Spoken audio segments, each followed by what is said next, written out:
মুসাব্বির হত্যার বিচার দাবিতে রাজধানীতে বিক্ষোভ। খুনের পেছনে নির্বাচন বিরোধীদের সন্দেহ করছে বিএনপি।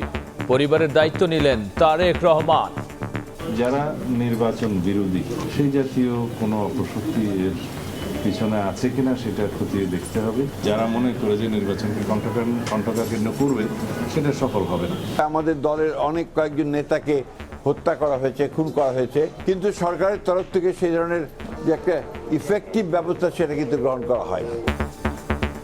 2 নয়, মুসাব্বির কিলিং মিশনে অংশ নেয় 3 জন। খুনিদের পরিচয় শনাক্তের চেষ্টায় পুলিশ। আমরা এই কাজটি শুরু করেছি, যার ফেসটা দেখা যাচ্ছে তার পরিচয়টা খুঁজে বের করার। দেখছিলেন প্রধান শিরোনাম। সন্ধ্যার সময় সঙ্গে আছে আমি গোলাম রাব্বি। এবার অন্যান্য শীর্ষ সংবাদ। কিছুক্ষণ পর বিএনপির স্থায়ী কমিটির বৈঠক। চেয়ারম্যান ঘোষণা করা হতে পারে তারেক রহমানকে। গুলশানে পাকিস্তান ও জার্মান রাষ্ট্রদূতের সাক্ষাৎ। পাবনা 1 ও 2 আসনে নির্বাচনের কার্যক্রম স্থগিত করল ইসি। সীমানা জটিলতায় আদালতের নির্দেশের পরিপ্রেক্ষিতে সিদ্ধান্ত। দ্রুত সমাধান চান এলাকাবাসী ও নেতা কর্মীরা।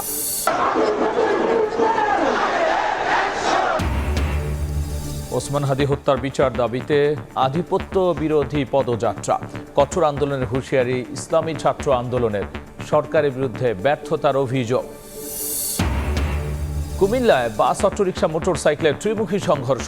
দগ্ধ হয়ে নারী শিশু নিহত 4। চট্টগ্রামে ট্রাকের সঙ্গে বাসের ধাক্কায় প্রাণ গেল 3 জনের।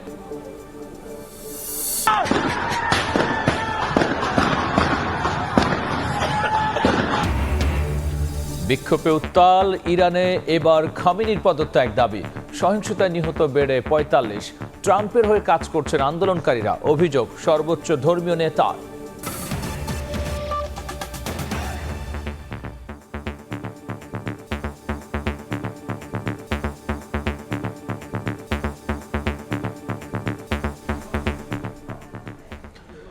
স্বেচ্ছাসেবক দল নেতা মুসাব্বির হত্যায় নির্বাচন বিরোধীদের সন্দেহ করছে বিএনপি।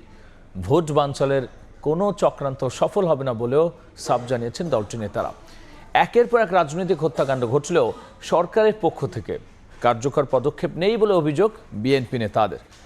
এদিকে মুসাব্বির হত্যার বিচার দাবিতে রাজধানীতে বিক্ষোভ করেছেন এলাকাবাসী আর নেতাকর্মীরা।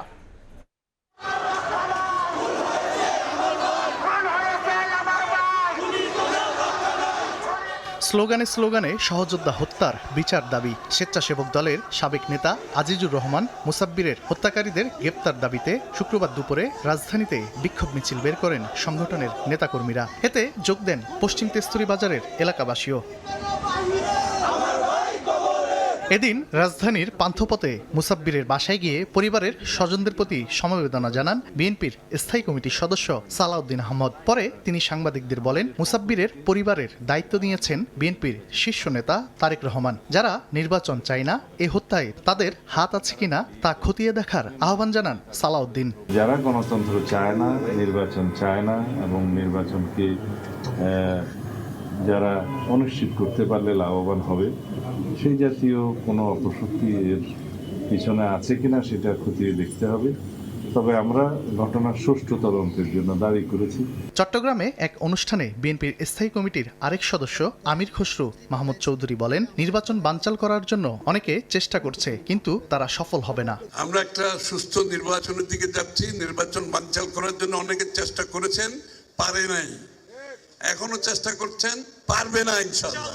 একই দিন বিএনপি মহাসচিব বলেছেন, দেশের একের পর এক রাজনৈতিক হত্যাকাণ্ড ঘটলেও সরকারের পক্ষ থেকে কার্যকর পদক্ষেপ নেই। শুক্রবার সকালে ঠাকুরগাঁও শহরে নিজ বাসভবনে মতবিনিময় সভা শেষে মির্জা ফখরুল সাংবাদিকদের বলেন, সবাই নির্বাচনের জন্য অপেক্ষায় থাকলেও আইনশৃঙ্খলা পরিস্থিতি সন্তোষজনক নয়। গোটা দেশের মানুষ তো অপেক্ষা করছে নির্বাচনের জন্য, কিন্তু আইনশৃঙ্খলা পরিস্থিতি যেটা দাঁড়িয়েছে সেটাতে আমি আপনার খুব সন্তুষ্ট হতে পারছি না। কারণ যে হারে রাজনৈতিক নেতৃবৃন্দকে খুন করা হচ্ছে, বিশেষ করে আমাদের দলের অনেক কয়েকজন নেতাকে হত্যা করা হয়েছে, খুন করা হয়েছে, আমরা এটা তীব্র নিন্দা জানিয়েছি, ক্ষোভ জানিয়েছি, কিন্তু সরকারের তরফ থেকে সেই ধরনের যে একটা ইফেক্টিভ ব্যবস্থা সেটা কিন্তু গ্রহণ করা হয়নি। ছাত্র সংসদ নির্বাচনের প্রভাব জাতীয় নির্বাচনে পড়বে না বলেও মন্তব্য করেন বিএনপির নেতারা। বিশ্ববিদ্যালয়ের নির্বাচন এটা আপনার জাতীয় নির্বাচনে কখনোই কোনোদিনই আপনার কোনো প্রভাব ফেলেনি। তানভীর হাসান মেঘ, সময় সংবাদ, ঢাকা। যারা ফেসবুকে আপনারা দেখবেন স্বেচ্ছাসেবক দলের নেতা মুসাব্বিরের কিলিং মিশনে 2 জন নয়, অংশ নিয়েছিল 3 জন। সিসিটিভির নতুন একটি ফুটেজ বিশ্লেষণ করে খুনিদের পরিচয় শনাক্তের চেষ্টা করছেন তদন্তকারীরা। সময় সংবাদের হাতে আসা সেই ফুটেজে দেখা গেছে হত্যাকারীদের চেহারাও। দেখব মাসুদুর রহমানের রিপোর্ট। 7 জানুয়ারি ঘড়ির কাঁটায় ঠিক রাত 8টা স্বেচ্ছাসেবক দলের নেতা মুসাব্বিরকে গুলির 20 মিনিট আগের সিসিটিভি ফুটেজ এটি। রাজধানীর পশ্চিম তেস্তুরি বাজার রোডের এই গলিতে হাঁটছিলেন এক যুবক, পর্যবেক্ষণ করছিলেন আশপাশের পরিবেশ। কিছুক্ষণ পর সেখানে মোটরসাইকেলে আসেন আরো 2 জন। বাইক পার্ক করে নেমে আসে ওই যুবকের কাছে। এরা দুজনই মুসাব্বিরকে কিলিং মিশনে অংশ নেয়া শুটার। 3 জন মিলে পরিকল্পনা করেন। এরপর 2 জন চলে যান মুসাব্বিরের অপেক্ষায়। তৃতীয় যুবক এবার বাইক নিয়ে যান কারওয়ান বাজার। 8টা 20 মিনিটে মুসাব্বিরকে গুলির পর 30 থেকে 40 সেকেন্ডের মধ্যে দৌড়ে কারওয়ান বাজার চলে যায় 2 শুটার। মোটরসাইকেলে উঠে পালিয়ে যায় শাহবাগের দিকে। সময় সংবাদের হাতে আসা এই ফুটেজে 3 জনেরই পরিষ্কার চেহারা দেখা যায়। এর মধ্যে 2 জন শুটার, 1 জন বাইক চালক। তদন্তের যথেষ্ট অগ্রগতি আছে, আমাদেরকে একটু সময় দেন। আমি আপনাদের কাছে বিনীত অনুরোধ করছি, আশা করি খুনিকে আমরা শীঘ্রই আইনের আওতায় আনতে পারবো। এরা ভাড়াটে খুনি বলে নিশ্চিত হয়েছেন তদন্তকারীরা। এজন্য ভাড়াটে খুনিদের তথ্যের সঙ্গে মিলিয়ে এদের সন্ধানের চেষ্টা চলছে। আমরা এই কাজটি শুরু করেছি। আমাদের বেশ কিছু অস্ত্র খোয়া গিয়েছে, সেটি নিয়েও আমরা কাজ করতেছি। আর এই শুটারের কথা যেগুলো বললেন, এদের বিষয়ে আমাদের কাছে এখন স্পেসিফিক তথ্য নেই, তবে আমরা আমাদের বিট অফিসার যারা রয়েছে তারা এই বিষয়টা নিয়ে কাজ করতেছে। যার ফেসটা দেখা যাচ্ছে তার পরিচয়টা খুঁজে বের করার। 3 জনের পরিচয় শনাক্তে ইতোমধ্যে অভিযান শুরু করেছে গোয়েন্দারা। মাসুদুর রহমান, সময় সংবাদ, ঢাকা। রাতে জাতীয় স্থায়ী কমিটির জরুরি বৈঠক আহ্বান করেছেন বিএনপির ভারপ্রাপ্ত চেয়ারম্যান তারেক রহমান। রাত 9টার দিকে গুলশানে বিএনপি চেয়ারপারসনের রাজনৈতিক কার্যালয়ে এই বৈঠকটি শুরু হবে। সভাপতিত্ব করবেন তারেক রহমান। দলীয় সূত্র বলছে, এই বৈঠকে তারেক রহমানকে দলের পূর্ণাঙ্গ চেয়ারম্যান হিসেবে ঘোষণা করা হতে পারে। বিএনপির গঠনতন্ত্র অনুযায়ী ভারপ্রাপ্ত চেয়ারম্যান তারেক রহমান স্বয়ংক্রিয়ভাবে চেয়ারম্যানের দায়িত্বপ্রাপ্ত হয়েছেন, তবে দলীয়ভাবে এখনো এ বিষয়ে আনুষ্ঠানিক ঘোষণা আসেনি।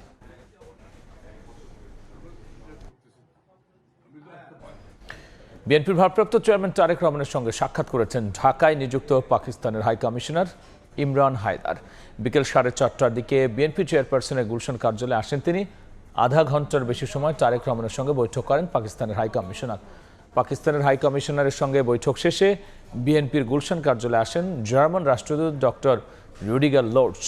পরে তার সঙ্গেও তারেক রহমানের বৈঠক অনুষ্ঠিত হয়।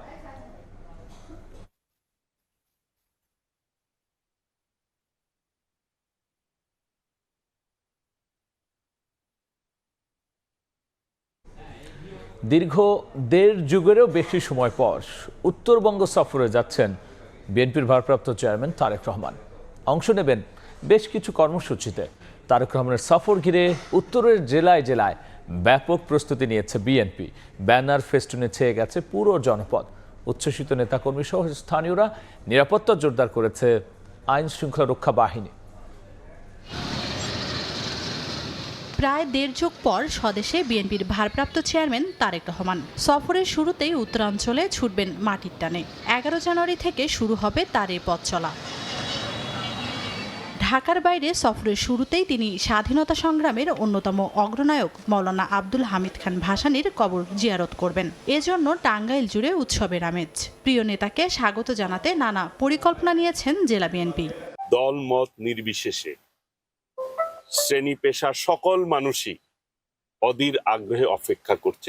টাঙ্গাইলের পর তারেক রহমান সফর করবেন উত্তরাঞ্চলের প্রবেশদ্বার সিরাজগঞ্জে। একই দিন বিকেলে সদরের বিসিক শিল্প পার্কে বিএনপির চেয়ারপারসন প্রয়াত বেগম খালেদা জিয়ার দোয়া মাহফিলে অংশ নেবেন। পরে বগুড়ায় স্মৃতি বিজড়িত জন্মভিটায় করবেন রাত্রি যাপন। পরদিন 12 জানুয়ারি অংশ নেবেন বেশ কিছু কর্মসূচিতে। তার এই সফর ঘিরে সেজেছে পুরো শহর। নিরাপত্তা বেষ্টনী একটা থাকছেন এবং মঞ্চে ওঠার রেস্ট্রিকশন থাকবে। তারেক রহমানের সফর ঘিরে সর্বাত্মক নিরাপত্তা জোরদার করেছে আইন শৃঙ্খলা রক্ষাকারী বাহিনী। গুরুত্বপূর্ণ জায়গাসমূহে পুলিশ মোতায়েন সহ আমাদের গোয়েন্দা তৎপরতা সহ বিভিন্ন কার্যক্রম আমরা ইতিমধ্যে হাতে নিয়েছি। আমাদের পরিকল্পনা প্রণীত হয়েছে। সফর শেষে 14 জানুয়ারি ঢাকায় ফিরবেন তারেক রহমান। তানজিনা তাসনিম, সময় সংবাদ। সীমানা জটিলতায় পাবনা 1 ও 2 আসনে নির্বাচনের কার্যক্রম স্থগিত করেছে ইসি। আদালতের নির্দেশের পরিপ্রেক্ষিতে পরবর্তী আদেশ না দেওয়া পর্যন্ত এই সিদ্ধান্ত বহাল থাকবে বলে জানিয়েছেন আব্দুর রহমান আল মাসুদ। দ্রুত এই সমস্যার সমাধানের আহ্বান জানিয়েছেন স্থানীয় ভোটার ও বিভিন্ন দলের নেতাকর্মী। তফসিল ঘোষণার পর থেকেই সারা দেশে ছড়িয়ে পড়ে নির্বাচনী আমেজ। নানা কৌশলে মাঠে নিজেদের সরব উপস্থিতি জানান দেন মনোনয়ন প্রত্যাশীরা। এক্ষেত্রে কিছু আসনে সীমানা পুনর্নির্ধারণ নিয়ে দেখা দেয় জটিলতা। তেমনি 2 আসন পাবনা 1 ও 2। বৃহস্পতিবার আদালতের আদেশের পরিপ্রেক্ষিতে এই 2 আসনে নির্বাচনী কার্যক্রম আপাতত স্থগিত রাখার সিদ্ধান্ত নেয় নির্বাচন কমিশন। আদালত পরবর্তী আদেশ না দেওয়া পর্যন্ত এই সিদ্ধান্ত বহাল থাকবে বলে জানিয়েছেন কমিশনার আব্দুল রহমানেল মাসুদ। বাংলাদেশ সুপ্রিম কোর্টের অ্যাপিল বিভাগের আদেশের প্রেক্ষিতে 1 ও 2 স্থগিত করা হয়েছে কোন পর্যন্ত আদালত পরবর্তী আদেশ না পর্যন্ত। নির্বাচনী কার্যক্রম আপাতত স্থগিতের সিদ্ধান্তে অনেকটাই হতাশ এলাকাবাসী ও বিভিন্ন দলের নেতাকর্মীরা। ভোটে অংশ নিতে দ্রুত সীমানা সংক্রান্ত জটিলতার সমাধান চান তারা। জোরাত করে বলছি, আপনারা আমাদেরকে ভোট দেওয়ার সুযোগটা করে দিন। ভোট মানুষের মৌলিক অধিকার, দেশের জনগণের ক্ষতিতে দেশের সরকার দরকার। সাথিয়া ও বেড়া উপজেলার একটি পৌরসভা ও 4টি ইউনিয়ন নিয়ে গঠিত পাবনা 1 আসন, অন্যদিকে বেড়ার বাকি অংশ এবং সুজানগর নিয়ে পাবনা 2 আসন। ফাহরিয়া ফারজানা, সময় সংবাদ। জাতীয় নির্বাচনে প্রার্থিতা ফিরে পেতে আবেদন শেষ হয়েছে। নির্বাচন কমিশনে 550 আপিল আবেদন জমা পড়েছে। আপিল নিষ্পত্তির শুনানি শনিবার থেকে শুরু হয়ে চলবে 8ই জানুয়ারি পর্যন্ত। ত্রয়োদশ জাতীয় সংসদ নির্বাচনে মনোনয়নপত্র গ্রহণ ও বাতিলের বিরুদ্ধে আপিলের শেষ দিনেও নির্বাচন কমিশনে প্রার্থীদের দীর্ঘ লাইন। শুক্রবার সকাল থেকেই রাজধানীর আগারগাঁও নির্বাচন কমিশন ভবনে আপিল আবেদন জমা দেন মনোনয়ন প্রত্যাশীরা। রিটার্নিং অফিসারের সিদ্ধান্তের বিরুদ্ধে আপিল করতে আসা প্রার্থীদের বেশিরভাগেরই অভিযোগ 1% ভোটারের স্বাক্ষর সংক্রান্ত জটিলতা ও যাচাই প্রক্রিয়া নিয়ে। 1% সমর্থনের যে বিষয়টা ভোটারদের, সে কারণে মূলত আমার মনোনয়নটা বাতিল করা হয়েছে। 1% ভোটারের অসঙ্গতি যেখানে তিনি দেখিয়েছেন, সেখানে বলেছেন যে 6 জন ভোটারের তথ্য যাচাই করেছেন, কিন্তু আমাকে কোনো তথ্য দেওয়া হয়নি। 1% যেটা সমর্থন দেখাতে হয়, সে তারা এখানে কি রকম একবার বললো যে 2 জনের সিগনেচার নাই। তালিকা অনুযায়ী তারা যাচাই বাছাই করতে গিয়েছে। আমার কাছে মনে হচ্ছে ব্যাপারটা আসলে স্বচ্ছ হয়নি। ইসি কর্মকর্তারা জানান 5 জানুয়ারি থেকে শুরু হওয়া আপিল প্রক্রিয়ায় প্রায় 550 আপিল আবেদন জমা পড়েছে। আমার যিনি প্রস্তাবকারী ছিলেন উনি অন্য একটি আসনের ভোটার। এখানে আমার মহাসচিব স্যারের স্বাক্ষর রয়েছে, কিন্তু সভাপতি স্বাক্ষর নেই বিধায় তিনি আমার মনোনয়নটি অবৈধ ঘোষণা করেছেন। আমাদের 25টার অধিক আমাদেরকে অবৈধ ঘোষণা করছে। মহাসচিবের নাম চেঞ্জ করার জন্য, ওই জন্য বাতিল হয়েছে। ইসিতে দায়ের হওয়া আপিলগুলোর শুনানি 10 জানুয়ারি থেকে শুরু হয়ে চলবে 18 জানুয়ারি পর্যন্ত। দিন মোহাম্মদ সাব্বির, সময় সংবাদ, ঢাকা। সন্ধ্যার সময়ে আরও থাকছে। জয়পুরহাটে ছুরিকাঘাতে যুবদল কর্মী খুন, জড়িত সন্দেহ অভিযুক্তের বাড়িতে বিক্ষুব্ধ জনতার আগুন, হত্যার কারণ উদ্ঘাটন করে আইনি ব্যবস্থার আশ্বাস পুলিশের। শহীদ শরীফ ওসমান হাদির হত্যাকারীদের গ্রেফতার ও বিচার দাবিতে আধিপত্যবাদ বিরোধী পদযাত্রা করেছে ইসলামী ছাত্র আন্দোলন। হত্যাকাণ্ডের কোনো অগ্রগতি না হওয়াকে সরকারের বড় ব্যর্থতা বলে অভিযোগ করেছেন ছাত্র নেতারা। অবিলম্বে হত্যাকারীদের গ্রেফতার না করা হলে কঠোর আন্দোলনেরও হুঁশিয়ারি দিয়েছেন তারা। আপনি যদি আজকে আমাকে, জাবেরকে, আমাদের টিমকে মেরে ফেলেন এবং তার যদি বিচার করতে না পারেন, তাহলে নতুন কেউ জন্মাবে না। শুধু এই জন্য তার বিচার করে ফেলতে হবে, আর কিছু স্পেশাল সিকিউরিটি লাগবে না। নিজের খুনের বিচার নিজেই চেয়ে গিয়েছিলেন সংসদীয় আসন ঢাকা 8-এর সম্ভাব্য স্বতন্ত্র প্রার্থী ও ইনকিলাব মঞ্চের মুখপাত্র শরীফ ওসমান বিন হাদি। শুক্রবার জুমার নামাজের পর হাদি হত্যাকারীদের গ্রেফতার ও বিচার দাবিতে আধিপত্যবাদ বিরোধী পদযাত্রা করে ইসলামী ছাত্র আন্দোলন বাংলাদেশ। পদযাত্রা পল্টন মোড় দিয়ে প্রেস ক্লাব হয়ে হাইকোর্টের সামনে গিয়ে শেষ হয়। এর আগে জাতীয় মসজিদ বায়তুল মোকাররমের উত্তর গেটে নামাজের পর সংক্ষিপ্ত সমাবেশ করেন ছাত্র নেতারা। বলেন, হত্যার প্রায় 1 মাস হলেও আসামিদের গ্রেফতারে সরকারের কোনো তৎপরতা দেখা যাচ্ছে না। নির্বাচনের আগেই দায়ীদের গ্রেফতার করা না হলে কঠোর আন্দোলনের হুঁশিয়ারি তাদের। আইন উপদেষ্টা বলেছেন 90 দিনের মধ্যে নাকি বিচার করা হবে। আপনাদের টাইম আছে 90 দিন। নির্বাচনে যারা ভোট দিতে চায় তাদের জীবনের নিরাপত্তা বাংলাদেশের রাষ্ট্র অন্তর্বর্তীকালীন সরকার নিরাপত্তা নিশ্চিত করতে ব্যর্থ হচ্ছে।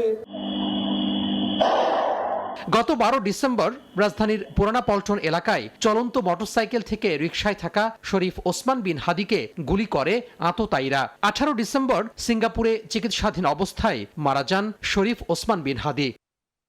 তোহা খান তামিম, সময় সংবাদ, ঢাকা। জয়পুরহাটের ছুরিকাঘাতে এক যুবদল কর্মীকে হত্যা করেছে দুর্বৃত্তরা। পুলিশ জানিয়েছে, বৃহস্পতিবার রাতে পাঁচবিপ উপজেলার সালাইপুর বাজারে রক্তাক্ত অবস্থায় পড়েছিল ইয়ানুর রহমান নামে ওই যুবক। পরে থেকে উদ্ধার করে হাসপাতালে নিলে চিকিৎসক মৃত ঘোষণা করেন। কী কারণে এমন হত্যাকাণ্ড তদন্ত করছে পুলিশ। এদিকে নিহতের স্বজনরা এই ঘটনায় জড়িত সন্দেহে একই এলাকার যুবক মোস্তফার বাড়িতে অগ্নিসংযোগ করেন। নিহত ইয়ানুর স্থানীয় যুব দলের রাজনীতির সঙ্গে জড়িত ছিলেন।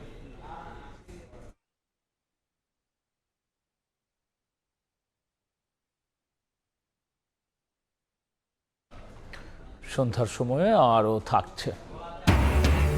তামিমকে ভারতীয় এজেন্ট বলায় বিসিবি পরিচালক নাজমুলের ওপর সাবেক বর্তমান ক্রিকেটারদের ক্ষোভ, ব্যবস্থা নিতে পারে বোর্ড। কুমিল্লা চালক ও যাত্রীর বাগবেতণ্ডার এক পর্যায়ে উল্টে যায় বাস, চাপা পড়ে মোটরসাইকেল, তেলের ট্যাঙ্ক থেকে আগুন ধরে ঘটনাস্থলেই 2 শিশু, 1 নারী ও মোটরসাইকেল আরোহী দগ্ধ হয়ে নিহত হন। এছাড়াও চট্টগ্রামে দাঁড়িয়ে থাকা বাসের ট্রাকের ধাক্কায় প্রাণ গেছে আরও 3 জনের। বাসের চালক ও যাত্রীর বাগবিতণ্ডা, মুহূর্তেই ঘটে গেল দুর্ঘটনা। বাসটি উল্টে গিয়ে চাপা দেয় অটোরিকশা ও মোটরসাইকেলে। ত্রিমুখী সংঘর্ষে আগুন ধরে যায় বাসে। এতে অগ্নিদগ্ধ হয়ে প্রাণ যায় 4 জনের। প্রত্যক্ষদর্শীরা জানান, বাসের যাত্রী ও চালকের মধ্যে কথা কাটাকাটি হয়। অন্য যাত্রীরা থামানোর চেষ্টা করেও ব্যর্থ হন। ফায়ার সার্ভিস জানায়, বাসের নিচে চাপা পড়া মোটরসাইকেলের তেলের ট্যাঙ্ক থেকে আগুন ধরে যায়। এতে পুড়ে যায় পুরো বাস। এদিকে গভীর রাতে চট্টগ্রামের মিরসরাইয়ের ধুনঘাট এলাকায় চেকপোস্টে দাঁড়িয়ে থাকা কাঠবোঝাই ট্রাকের পেছনে সেন্ট মার্টিন পরিবহনের একটি বাস ধাক্কা দেয়। এতে ঘটনাস্থলে 1 নারীসহ 3 জন নিহত হন। এদিন ভোরে ঢাকা মাওয়া এক্সপ্রেসওয়েতে ঢাকামুখী লেনে দাঁড়িয়ে থাকা ট্রাকে পেছন থেকে ধাক্কা দেয় পূর্বাশা পরিবহনের একটি বাস। নিহত হন 1 জন। খাদিজা স্বপ্না, সময় সংবাদ। শরীয়তপুরে হাত বোমা বিস্ফোরণে যুবক নিহতের ঘটনায় বিপুল পরিমাণ বিস্ফোরক দ্রব্য উদ্ধার করা হয়েছে। সকালে জাজিরার মুলাই ব্যাপারী কেন্দ্র গ্রামে অনুসন্ধানে যায় পুলিশের বোম ডিসপোজাল ইউনিট। এ সময় হাত বোমা তৈরির বিপুল পরিমাণ বিস্ফোরক দ্রব্য উদ্ধার করা হয়। এসব দিয়ে শতাধিক ককটেল তৈরি করা সম্ভব বলে জানায় পুলিশ। এছাড়াও প্রাথমিকভাবে ধারণা করা হচ্ছে দুর্ঘটনার সময় অন্তত শতাধিক হাত বোমার বিস্ফোরণ ঘটে। বৃহস্পতিবার ভোরে ককটেল তৈরির সময় বিস্ফোরণ ঘটে 2 যুবকের মৃত্যু হয়। এ ঘটনায় এখনো পর্যন্ত 2 জনকে আটক করেছে পুলিশ।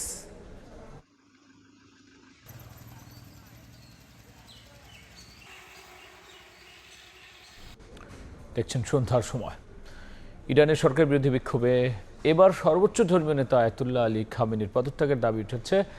রাজধানী তেহরান সহ দেশ জুড়ে লাখ লাখ মানুষ রাস্তায় নেমে এসেছে। চলমান বিক্ষোভ সহিংসতায় অন্তত 45 জন নিহত হয়েছেন। বন্ধ করা হয়েছে ইন্টারনেট সেবা। এদিকে ইরান জুড়ে বিক্ষোভকারীরা ডোনাল্ড ট্রাম্পের হয়ে কাজ করছেন বলে অভিযোগ তুলেছেন খামেনি। মার্কিন প্রেসিডেন্টকে অহংকারী উল্লেখ করে খামেনি দাবি করেন শীঘ্রই ট্রাম্পের পতন হবে। এর আগে ইরানের নিরাপত্তা বাহিনী হত্যা বন্ধ না করলে যুক্তরাষ্ট্র সরাসরি হস্তক্ষেপ করবে বলে হুঁশিয়ারি দেন মার্কিন প্রেসিডেন্ট। দেখছেন সন্ধ্যার সময়। তামিম ইকবালকে ভারতীয় দালাল বলে সামাজিক মাধ্যমে পোস্ট করায় বিসিবি পরিচালক নাজমুল ইসলামের ওপর ক্ষোভ প্রকাশ করেছেন সাবেক ও বর্তমান ক্রিকেটাররা। বিসিবির পক্ষ থেকে কারণ দর্শানোর নোটিশ দেওয়া হয়েছে পরিচালক নাজমুল ইসলামকে। জানা গেছে, তামিম ইকবালও প্রস্তুতি নিচ্ছেন আইনি ব্যবস্থা নেওয়ার। আনুষ্ঠানিকভাবে প্রতিবাদ জানিয়ে বিবৃতি দিয়েছে ক্রিকেটার্স ওয়েলফেয়ার অ্যাসোসিয়েশন। এছাড়াও নিজেদের সামাজিক মাধ্যমে স্ট্যাটাস দিয়ে বোর্ড পরিচালকের মন্তব্যের প্রতিবাদ জানিয়েছেন ক্রিকেটাররা। বিষয়টি নিয়ে সিলেটে সংবাদ সম্মেলন করেছেন কোয়াবের সভাপতি মোহাম্মদ মিঠুন। এ পর্যায়ে শীর্ষ সংবাদ জানিয়ে দিচ্ছে আরও একবার।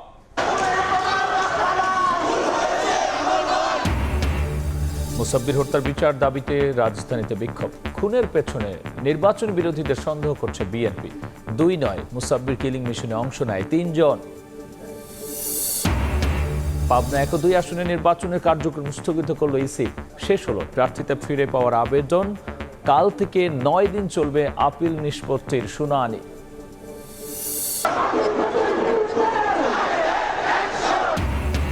ওসমান হাদি হত্যার বিচার দাবিতে আধিপত্য বিরোধীদের পদযাত্রা, কঠোর আন্দোলনের হুঁশিয়ারি। ইসলামী ছাত্র আন্দোলনে সরকারের বিরুদ্ধে ব্যর্থতার অভিযোগ।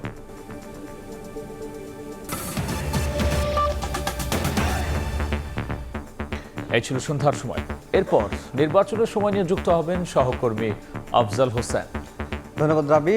নির্বাচনের সময় নিয়ে ফিরছি কিছুক্ষণ পর, সঙ্গে থাকুন সময়ের।